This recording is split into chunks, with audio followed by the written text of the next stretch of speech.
આપણે જ્યારે કૂકી બનાવવાનું સ્ટાર્ટ કરીએ ત્યારે જ ઓવનને પ્રીહીટ માટે ચાલુ કરી દેવાનું છે. એટલે કે આ બધી તૈયારી કરવામાં આપણે 15 મિનિટ જેવું લાગે છે, 15થી 20 મિનિટ.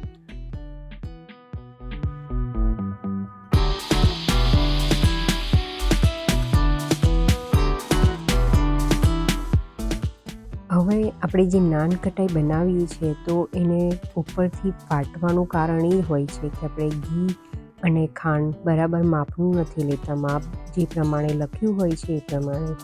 અને જો આપણે બરાબર માપ લઈશું ઘી અને ખાંડનું તો આપણી નાન કટાઈ કદી નહીં ફાટે.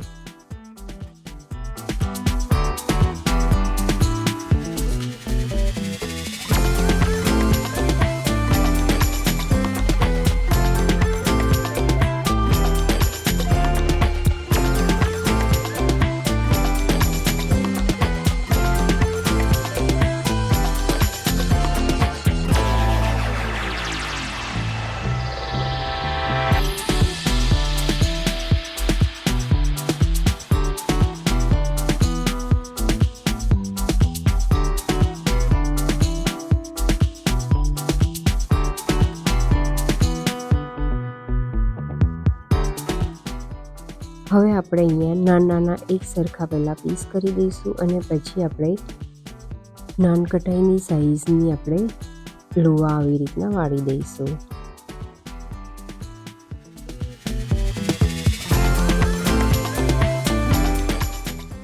હવે આપણું ઓવન પણ પ્રીહીટ થઈ ગયું છે, સરસ રીતે ગરમ થઈ ગયું છે. તો આપણે આને ઓવનમાં મૂકીશું અને બેક કરવાની જે સ્વિચ આવે એને ઓન કરીશું. ફક્ત 15 મિનિટમાં આપણી આ કૂકી રેડી થઈ જાય છે. એટલે કે આપણી આ ચોકલેટ નાન કટાઈ રેડી થઈ જાય છે.